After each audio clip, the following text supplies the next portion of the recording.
Mesdames et messieurs, chers abonnés, santé vous saluer. Je suis Bahema Wimima. Je viens vous présenter mon logiciel de gestion d'informatique scolaire, qui gère automatiquement les établissements en ce qui concerne les données numériques, l'inscription des élèves, l'enregistrement des enseignants, jusqu'à la production des bulletins de notes, les statistiques par trimestre et annuel, l'ordre de mérite, les relevés de notes, le PV, tout. Il gère tout de façon automatique. Et c'est ce que nous allons découvrir ici, pas à pas, tout au long de cette vidéo. Je vous prie de rester branché et concentré pour découvrir au mieux les bienfaits de ce logiciel.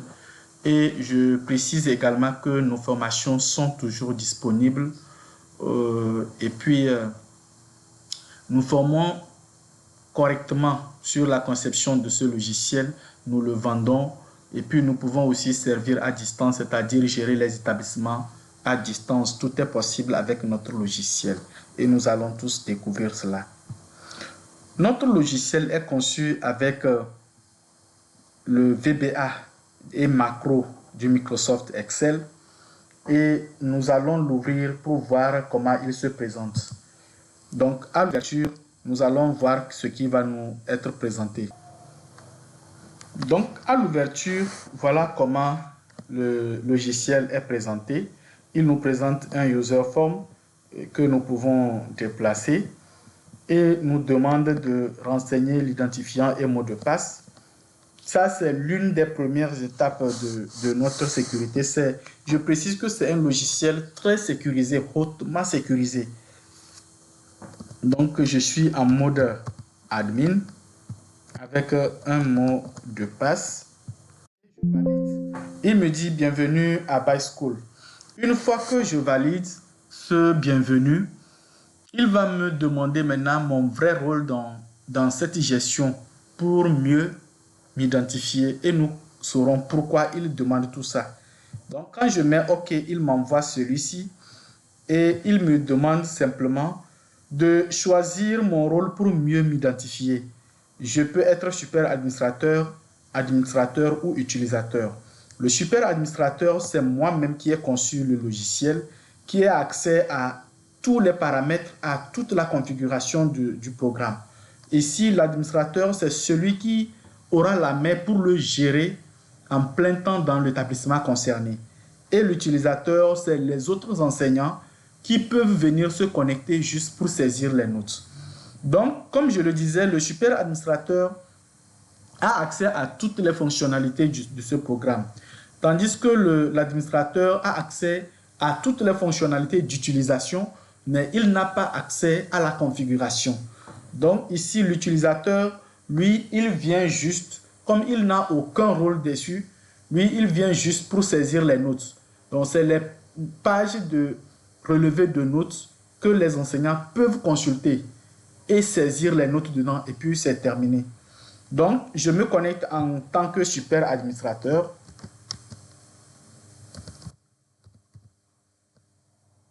Pardon. Super admin. Et je mets mon mot de passe. Et je valide. Voilà. Maintenant, ici, on me présente ici identité du concepteur. Je peux ouvrir la partie et vous allez voir, j'ai décrit un peu. Et puis, les logiciels ou les services que je peux rendre en dehors de ce programme de gestion informatique scolaire fait avec VBA Excel. J'ai aussi un autre qui est fait avec Microsoft VBA Access et puis le programme WinDev. Et je suis aussi expert Moodle, c'est-à-dire expert e-learning. Je donne des cours en ligne avec création des plateformes de formation en ligne, spécialement expert Moodle, comme je viens de le dire. Donc, en quittant, je suis à ce niveau. Si je suis à ce niveau, je clique simplement sur le QR code pour continuer. Le QR code, lui, quand vous le scannez, il vous renvoie sur notre société et notre page. Donc, quand je viens ici sur cette page d'accueil, je me retrouve avec 4 boutons essentiels et en bas 2 boutons essentiels. Donc, ici, je commence par le bas. Ici, c'est juste information sur les enseignants qu'on peut enregistrer, premier cycle et deuxième cycle. Et ici, c'est information sur les élèves par niveau et par cycle et par niveau. Donc, on peut imprimer ça. Voilà la page réduite de l'impression. L'impression, voilà ce qui se présente. Et on a le premier cycle et puis on a aussi le second cycle à ce niveau. Donc, je peux retourner à ce niveau. Maintenant, les boutons qui sont ici, vous avez configuration, connexion, ajouter un utilisateur, inscrire un élève. La configuration, c'est le bouton qui fait de moi un super administrateur. Donc, quand je vais dedans, vous avez ici nom d'utilisateur et mot de passe du super administrateur, nom d'utilisateur et mot de passe de l'administrateur, nom d'utilisateur, mot de passe, matière enseignée et les pages à consulter pour un utilisateur, c'est-à-dire un enseignant. Et ici, la programmation des inspections. Vous allez voir, j'ai mis les DRE, mais les inspections ne sont pas totalement renseignées. Donc, on le fera et avec, de façon propre. Donc, il ne reste juste qu'à les renseigner dans les colonnes ici. Maintenant, ici, la connexion, quand je vais dedans, c'est pour, on dit contrôle de connexion des utilisateurs. Une fois que vous ouvrez le programme, on enregistre la date, le nom d'utilisateur, celui qui vient de se connecter, l'heure à laquelle il se connecte et l'heure à laquelle il a fermé. Quand vous prenez 14 août, jeudi 14 août 2025, Super Admin s'est connecté de 8h14 à 16h25. Vendredi 15 août, Super Admin s'est connecté de 8h53 à 19h01. 15 août, toujours Super Admin et ici utilisateur 1. Tout. Donc, avec, et en dernière position, samedi 16 août 2025, le Super Admin s'est connecté à partir de 11h06 et jusqu'à présent, il est encore connecté sur le programme. Il ne l'a pas encore fermé. Dès qu'on clique sur fermer, il va enregistrer l'heure de fermeture avant de fermer le programme. Donc, voilà comment ça se passe. Si je clique ici sur initialiser, il va effacer tout ce qu'il a enregistré et recommencer à zéro. Donc, c'est automatique et il n'y a rien à faire. Maintenant, ici, ajouter un utilisateur, c'est-à-dire on peut ajouter un compte pour un enseignant qui peut venir consulter des pages. L'administrateur n'a pas la possibilité d'ajouter un compte administrateur. Mais si vous le souhaitez, nous, on peut vous configurer cela pour que l'administrateur puisse créer un compte pour un autre administrateur. Maintenant, ici, on lui donne seulement la main pour créer un compte pour un utilisateur. Maintenant, l'administrateur lui-même, c'est le super administrateur qui le définit. Voilà, donc voilà comment ça fonctionne. Et quand tu te connectes en tant qu'administrateur, ce bouton devient inactif pour toi. Voilà, tu le vois, mais tu ne peux pas rentrer dedans. Il devient inactif. Donc, et comme tout le monde ne peut pas créer un utilisateur, quand vous cliquez dessus, on vous demande de confirmer votre statut d'administrateur avant de pouvoir créer un utilisateur.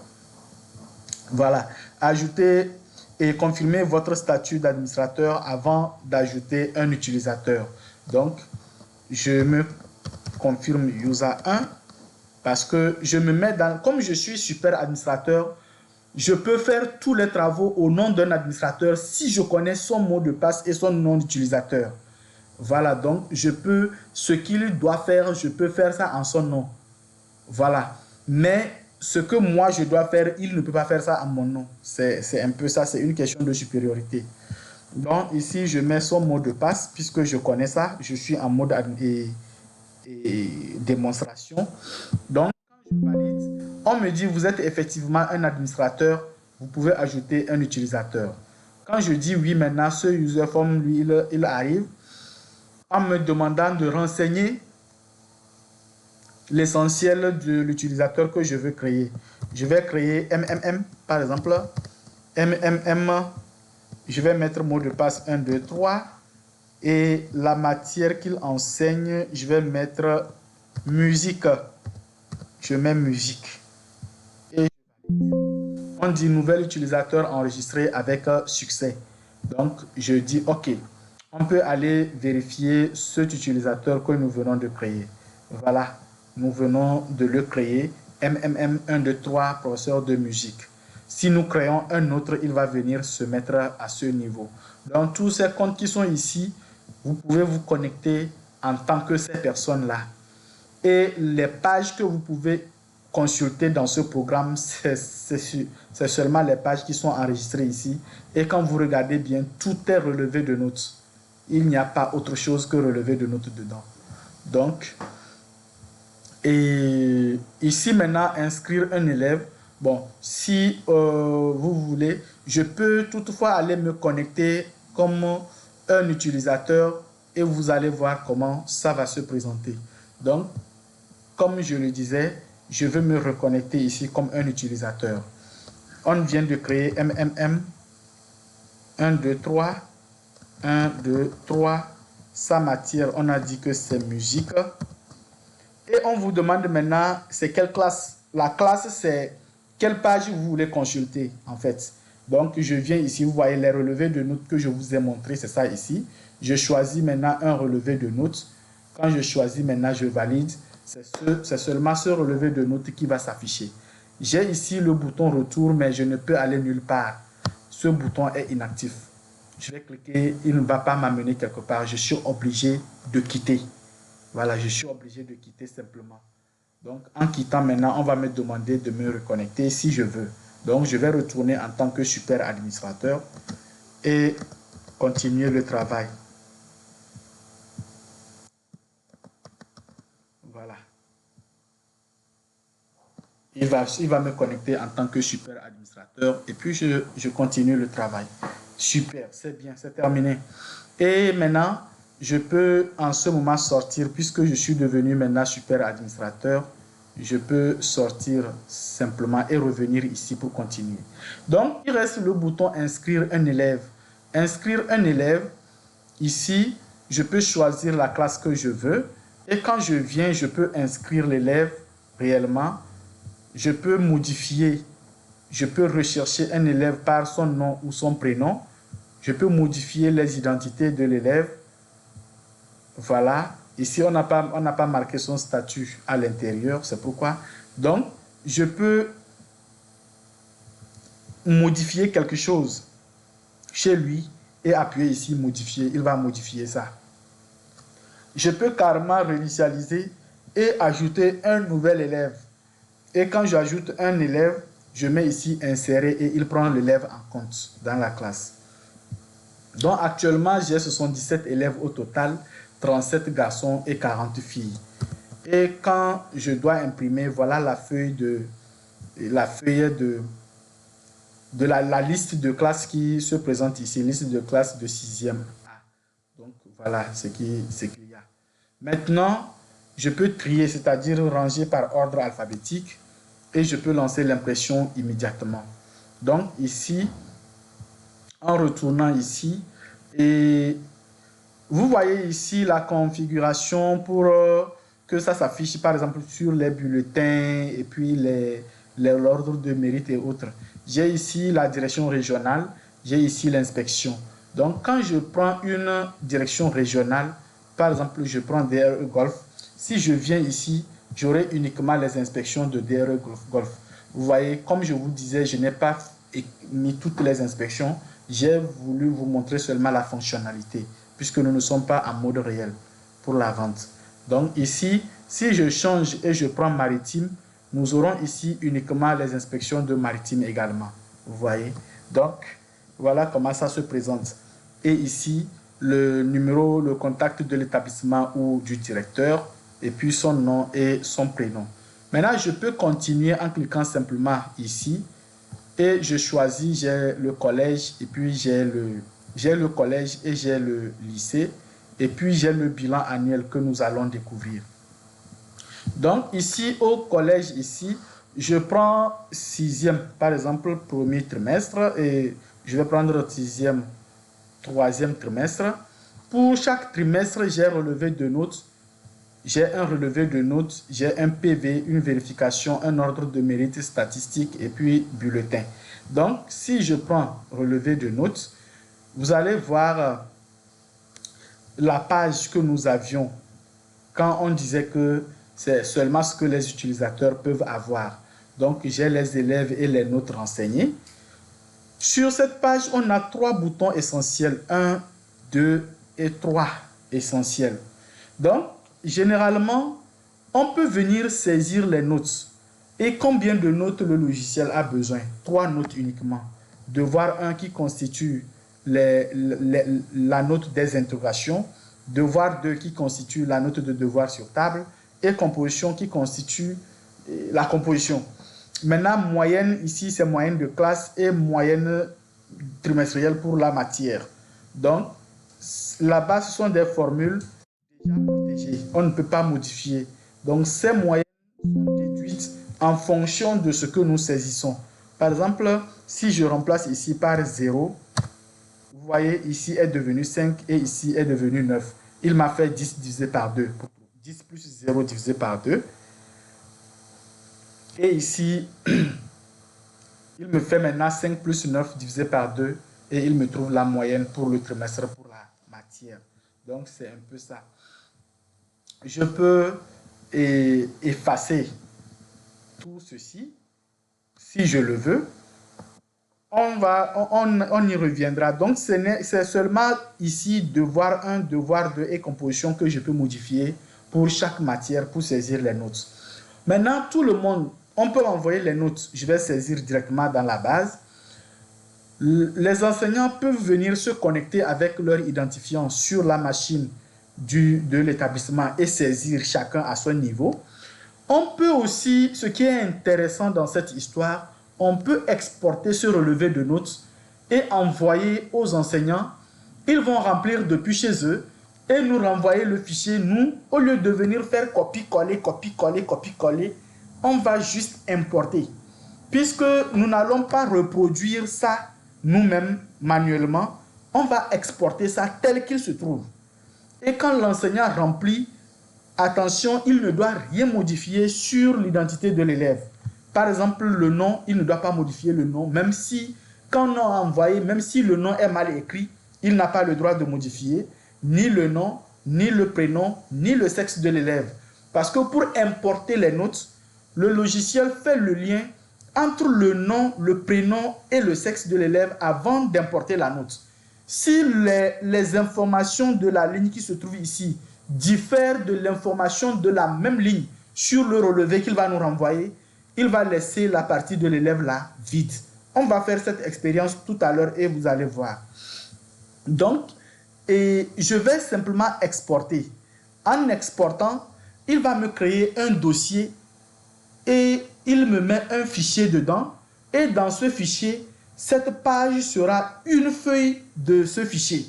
Donc, toutes les classes que je vais exporter comme ça, il va créer les feuillets dans le même fichier et il met chaque classe avec son nom. Ce qui fait que quand on envoie le seul fichier pour un enseignant, il y a toutes les classes dedans et il pourra remplir seulement les classes dans lesquelles il intervient et puis il nous renvoie. Nous, on va lui demander de nous importer et il va importer uniquement pour cet enseignant ou pour tous les enseignants qui auront rempli. Donc, c'est ce qui va se passer. Maintenant, avant de le faire, nous allons, oui, on va exporter. Bon, je vais remettre ici, par exemple, je mets 15. Je mets 15, par exemple, pour cet élève ici. Et on va exporter. Donc, je vais exporter avant, oui. On va retourner sur le bureau et vous allez voir que je n'ai absolument rien dedans. Donc, vous voyez sur le bureau, on n'a rien on n'a pas, les seuls dossiers que nous avons, c'est celui-ci, celui-ci, celui-ci et celui-ci. Maintenant, on va retourner sur notre travail et on va exporter. Lorsqu'on exporte, il nous dit ici qu'il a exporté déjà, que l'export a été fait avec des références précises. On va dire OK. Maintenant, on va retourner Et on va voir qu'il nous a créé un dossier ici qu'il a nommé By School. Vous voyez même l'heure, il a marqué l'heure à laquelle le dossier a été créé. Voilà. Donc, quand nous l'ouvrons, nous allons voir ici. Et quand on ouvre ça, vous voyez, on a précisé ici 6e A. Donc, si j'exporte le relevé de notes de 5e A, il va aussi me créer une feuille ici, un feuillet, et me mettre 5e A. Pour toutes les classes, il va créer des feuillets pour eux. Donc, ici, qu'est-ce que moi je vais faire? Je vais simplement modifier les notes. Je peux modifier les notes ou je vais aller supprimer l'autre page et considérer que c'est cette feuille que les enseignants ont remplie. Voilà. Donc, je considère que c'est ça là les enseignants ont rempli, ont renseigné. Et moi, je vais venir vider ce qui est ici et importer les notes que je viens d'exporter. Et on va voir. Donc, pour réinitialiser, c'est le bouton ça. Mais comme c'est un bouton très dangereux, parce que on peut finir de saisir les notes, on n'a même pas encore imprimé les bulletins. Et voilà, par mauvaise manipulation, la main glisse ici et on clique dessus sans se rendre compte. En temps normal, tout doit se supprimer. Mais moi, pour éviter ce désagrément, j'ai mis un contrôle de sécurité, d'identification, pour être sûr que c'est l'administrateur même qui est en train de supprimer. Et il va mettre son identifiant et son mot de passe avant que la suppression ne se fasse. Donc, quand je clique, on me dit confirmer votre statut d'administrateur avant de réinitialiser cette page. Donc, si réellement je suis conscient de ce que je veux faire, je mets mon identifiant en tant qu'administrateur et puis je dis oui, je valide. On dit vous êtes effectivement un administrateur. Cette page sera réinitialisée avec succès. Voilà. Et quelques secondes, c'est réinitialisé. Voilà. Donc, voilà, tout est devenu vide et propre. C'est ça. Maintenant, on va retourner et effacer les places comme on a exporté, tout est exporté. Normalement, pour envoyer aux enseignants, on réinitialise comme ça et on laisse la base vide avant d'exporter pour leur donner. Maintenant, ici, je vais aller sur le relevé d'ici. Voilà, je viens sur ce relevé et puis je vais supprimer la partie des moyennes. Je supprime par exemple ici. Je supprime ici par exemple. Je vais effacer ce contenu et j'efface aussi ce contenu pour le français. Juste les moyennes. Pour que vous sachiez que le programme est conçu de sorte que les calculs se font automatiquement. Ce n'est pas parce que ici, il faut venir remplir les moyennes d'abord. Non. Voilà ce que l'enseignant de français doit remplir. Devoir 1 qui constitue interrogation. Devoir 2 qui constitue devoir sur table. Et puis, il vient remplir la composition. Pour les moyennes, il s'en fout. Maintenant, on va importer. Et nous allons tous voir ce qui va se présenter. Oui, je veux enregistrer. Très bien. Maintenant, je suis revenu ici. Je vais importer ce que je veux. Je veux importer mes notes. Je clique sur importer et il me présente celui-là. Il me présente celui-ci. Voilà, il me présente ça là. Et il me demande de choisir là où se trouve mon fichier. Donc, je vais chercher mon fichier, se trouve au bureau. Et voilà le dossier dans lequel mon fichier se trouve. Donc, je vais mettre ça ici comme ça. Quand je l'ouvre, voilà, c'est celui-ci que je veux importer. Donc, on m'a précisé CG by School, relevé de notes du 3e trimestre. Donc, je clique. Bon, je peux ne pas faire double-clic. Je fais un seul clic. Je clique sur ouvrir ou bien je fais double-clic dessus comme je viens de le faire. Il me dit maintenant votre base est actualisée avec succès. Tu double-cliques seulement sur le fichier ou bien tu cliques une fois et tu viens en bas, tu mets ouvrir. Maintenant, quand je dis OK, voilà maintenant toutes mes notes sont revenues. Vous voyez, on avait supprimé les moyennes. voilà, les moyennes sont calculées automatiquement pour le français. Vous voyez, non? Donc, tout est correct. Donc, je peux supprimer ici jusqu'à l'élève 15. Par exemple, je vais tout supprimer et je vais retourner sur le relevé de notes que j'ai exporté et je vais leur donner 20, 20, 20 à 20 jusqu'à 15e élève. D'accord? Et puis, je donne ça ici pour les deux devoirs. Donc, et en sortant, j'enregistre et je reviens. Maintenant, je vais réimporter la note, la nouvelle modification. Et vous allez voir, je clique une fois ici et je clique ouvrir. Il va venir me renseigner et me calculer les nouvelles moyennes. Voilà, vous voyez. Donc, jusqu'à 15e élève, il m'a fait déjà le travail. Donc, c'est comme ça se passe. Maintenant, nous pouvons sortir et passer au PV. Pour le PV, vous n'avez pas grand chose à faire au niveau du PV. C'est seulement changer les coefficients au cas où le coefficient d'une matière a changé.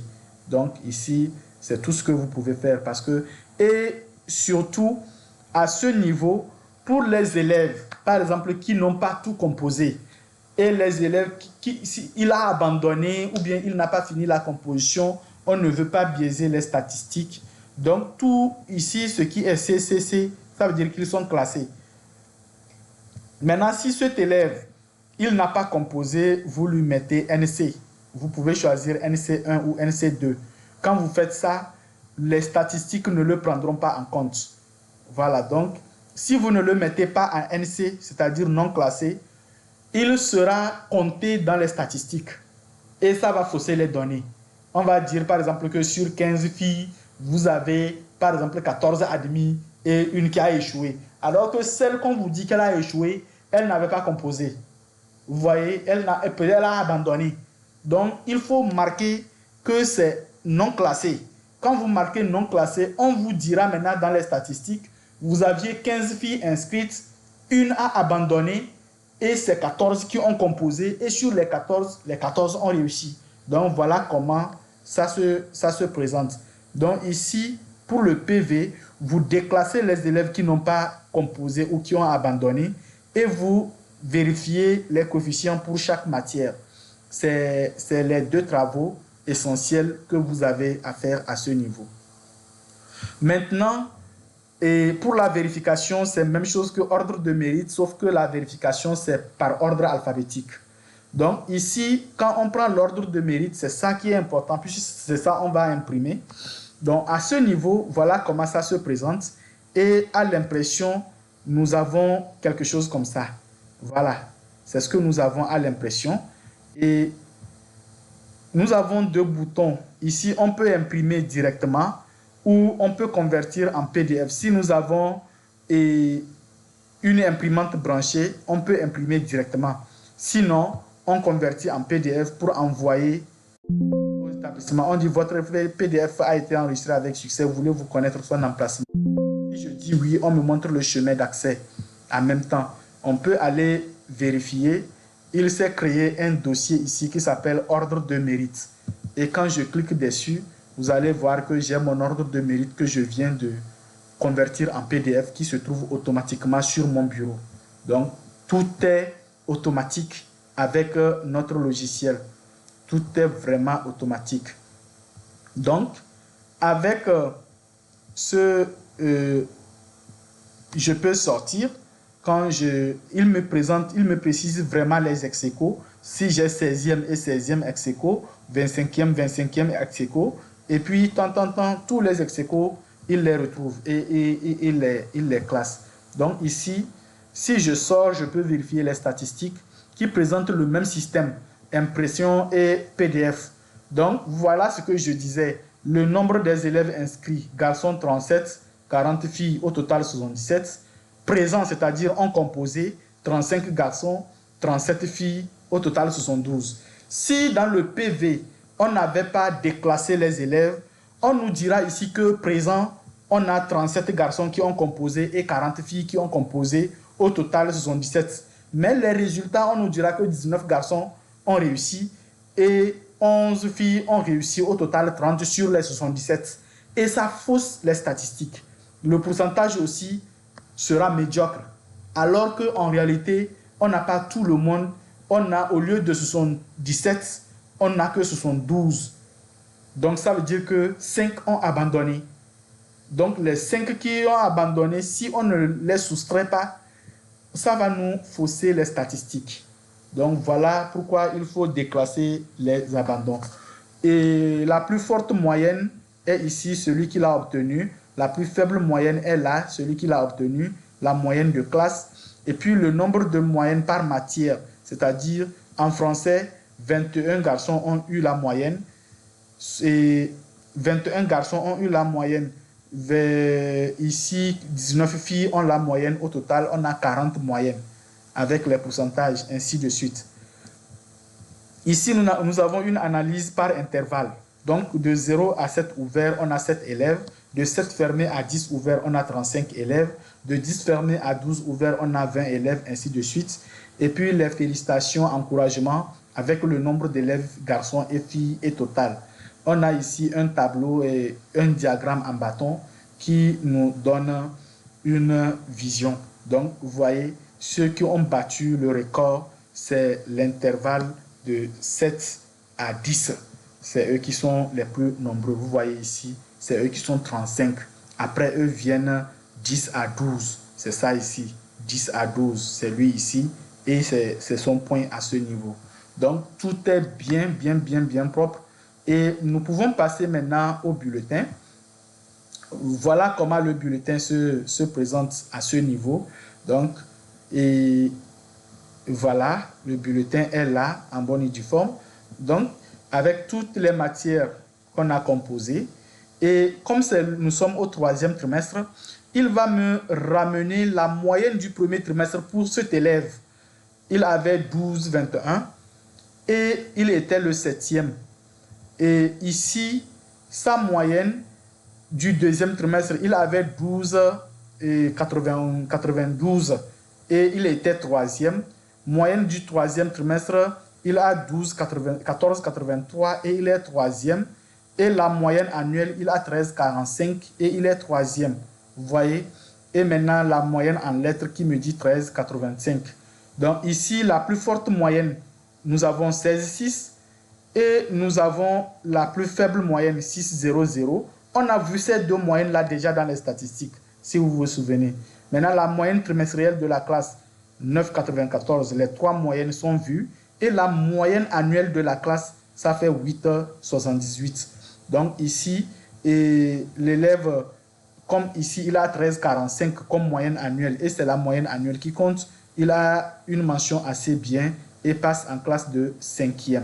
Donc c'est un peu ça. Maintenant, nous pouvons imprimer. Si nous imprimons, nous lançons par exemple l'impression. Voilà le bulletin qui va sortir. Donc, vous avez le nom de l'établissement en filigrane sur votre bulletin. Et puis, le logo de un petit logo en filigrane qui montre votre inspection et le nom de votre établissement. Vous avez le QR code qui vous donne les renseignements précis. Les renseignements précis et puis tout le reste. Donc, et voilà, c'est un peu ça. Maintenant, comme les autres aussi, pour ce bulletin, on peut prendre le bulletin actif en PDF ou on peut convertir tous les 77 bulletins en PDF. Donc, nous allons faire l'expérience uniquement avec le bulletin actif. On peut aussi changer le bulletin. On peut aussi changer et choisir un autre bulletin. Voilà, si je choisis le 36e sur la liste, je peux choisir le 17e sur la liste. Voilà, donc, et chaque numéro que je choisis, j'ai cet élève qui apparaît tout simplement avec son bulletin et tout change pour lui. Vous voyez ici, on me dit insuffisant, passe en classe de 5e par indulgence du conseil. Pourquoi? Je vais vous dire pourquoi ici on dit qu'il passe par indulgence du conseil. Il a 9. Voilà. C'est parce que au niveau des moyennes de passage, nous avons précisé que nous voulons prendre à partir de 9 ou bien 8 et plus. C'est pourquoi il nous prend ici de la même manière. Si nous retournons là-bas et nous disons que non, que c'est 10,00, on veut prendre, ici, en même temps, on va nous dire qu'il redouble la sixième. Donc, je vais retourner et vous montrer là-bas et on va voir. Donc, ce bulletin, comme je le disais, je peux prendre le bulletin actif, c'est-à-dire, je convertis uniquement ce bulletin en PDF et vous allez voir, voilà. On me dit le nom de l'élève a été enregistré avec succès. Voulez-vous connaître l'emplacement? Je vais dire non, puisqu'il va me créer un dossier. De la même manière, si je clique ici, il va exporter tous les 77 bulletins en PDF et me montrer. Ici, si je clique ici, il va les imprimer directement. Donc, si j'ai une imprimante branchée, je peux lancer ici. Si je n'ai pas une imprimante et que je lance, il va prendre le temps d'imprimer tout et envoyer en attente. Dès que je branche mon ordinateur à l'imprimante, tous les bulletins vont sortir. Donc, c'est un peu ça. Je ne vais pas changer d'élève. Je vais aller changer plutôt la moyenne de passage et revenir. Vous allez voir que ce même élève, qu'on nous dit qu'il passe en cinquième, il va redoubler. Donc, et je suis ici, moyenne de passage. Voilà, en sixième, on a pris, moyenne de passage se trouve ici. En sixième, on avait pris 8. Maintenant, nous, on va prendre qu'on veut 10. Il suffit de changer seulement 10 ici. Et je retourne en sixième, troisième trimestre. Et je prends mon bulletin. Nous sommes bien avec le même élève. On nous dit maintenant insuffisant. Maintenant, au lieu de nous dire qu'il redouble, on peut, comme vous le souhaitez, on peut laisser les enseignants vont remplir eux-mêmes, redouble la classe de cinquième, ou on peut nous demander de configurer automatiquement. Comme déjà, nous avons les moyennes de passage qui sont automatiques, on peut nous demander de configurer de sorte que l'élève échoue directement dans le logiciel. Voilà, donc nous vous laissons la décision de dire s'il échoue directement, ou bien vous nous permettez de configurer de sorte que le logiciel nous dise qu'il a échoué avec sa moyenne qu'il vient d'obtenir. Donc, voilà un peu ce qui se passe, ce que nous pouvons connaître à ce niveau. Maintenant, nous avons parcouru les 3 trimestres. On va aller vérifier, aussi le bilan annuel. Le bilan annuel, comme nous le disions, je prends aussi mon collège. Ici, je suis en classe de 6e. J'ai le bilan annuel, l'ordre de mérite annuel, statistiques annuelles, les admis annuels, les redoublants et les exclus. Donc, tout ça, il faut que tout ça soit fonctionnel pour que le logiciel fasse tout. Tout ce que nous parcourons, il n'y a rien ici que quelqu'un va venir lui-même pour faire manuellement. Une fois que vous mettez la liste des élèves et vous renseignez les notes, les 3 notes, devoir, interrogation, devoir et composition, tout ce que nous parcourons depuis là vient automatiquement. Tout ça là, ça vient automatiquement. Donc, pour le bilan annuel, il va vraiment nous sortir le bilan annuel avec la décision admis. Vous voyez, ceux qui sont restés vides, c'est parce que nous avions dit qu'il n'a qu'à laisser vide si l'élève n'est pas admis. Donc, si on nous demande de mettre que ceux qui ont en bas de cette moyenne vont échouer, en ce moment, il va venir ici nous mettre qu'ils ont redoublé de façon automatique. Donc, nous pouvons avoir aussi l'ordre de mérite. Vous voyez, il nous a ordonné du premier au dernier. Et c'est seulement les admis et admises. C'est tout ce qu'il a mentionné. Vous voyez, 9,91, on n'a rien mis. Puisque ce que nous sommes partis changer, on a précisé qu'on veut uniquement que ceux qui ont 10,00 en montant. Donc, même si tu as 9,99, il va te dire qu'il ne sait pas quoi te dire. Parce qu'il te dit que tu as échoué. Ce qui est sûr, tu n'es pas admis, donc tu as échoué. Donc, voilà un peu. Et on peut retourner maintenant. On peut revenir ici voir les statistiques annuelles. Les statistiques annuelles aussi se présentent correctement de la même manière. Le premier annuel, le dernier annuel, l'ordre de comment l'appelle-t-on? Le pourcentage annuel, moyenne annuelle. Donc tout est là. Ceux qui sont inscrits depuis le début de l'année, ceux qui ont terminé l'année, ceux qui sont vraiment admis.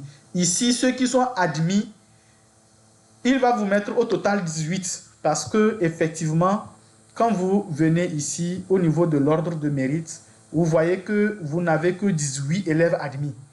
Il vous prend exactement ceux qui sont admis, ceux qui sont déclarés admis. Si jamais on s'en va prendre les 9 au niveau de moyenne de passage, tous ceux qui ont 9 jusqu'à 9,6, il va les prendre. Et ce nombre-là, il va ajouter ça selon le sexe à ce niveau. Il va ajouter ça selon le sexe à ce niveau. Le pourcentage, tout ce qui est ici, ça va changer. Maintenant, ce qui ne changera pas, c'est ce qui est ici en descendant. Mais le reste, ça va changer. Vous voyez, exclu, redouble, tout ça là. On n'a pas exclu un élève. On n'a pas redoublé un élève. Donc, ce qui est sûr, il n'a rien mis. Si c'est que nous avions exclu des élèves et nous avons marqué la mention redouble, il allait nous calculer tout ça là et nous mettre ici. Donc, ce qui fait que admis fin d'année, voilà les 18 qui sont à ce niveau admis fin d'année. Et redouble fin d'année, on n'a personne. Voilà. Et exclu aussi fin d'année, on n'a personne qui est exclu. Donc, voilà un peu ce qui se passe. Et on peut passer de classe en classe et on aura les mêmes informations à tous les niveaux. Donc, ici, information sur les professeurs, c'est les enseignants qui sont enregistrés avec leurs classes dans lesquelles ils interviennent et les matières précises. Donc, c'est un peu ça. Et voilà ce que nous pouvons dire sur ce travail.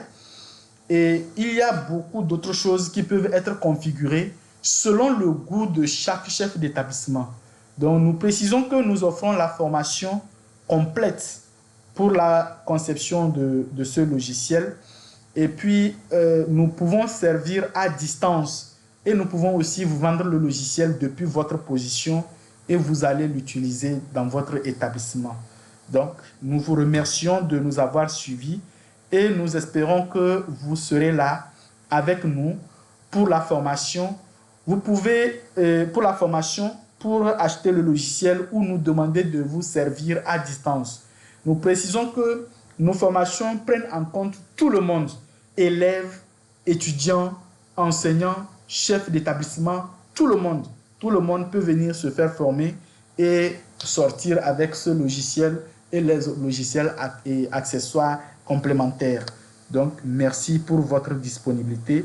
Pour nous contacter, contactez-nous sur le numéro qui se trouve ici. C'est les mêmes numéros qui sont ici. Et vous pouvez nous contacter ou vous nous contactez sur notre mail qui se trouve ici. Et vous nous aurez en temps réel. Merci de nous avoir suivis et à très bientôt.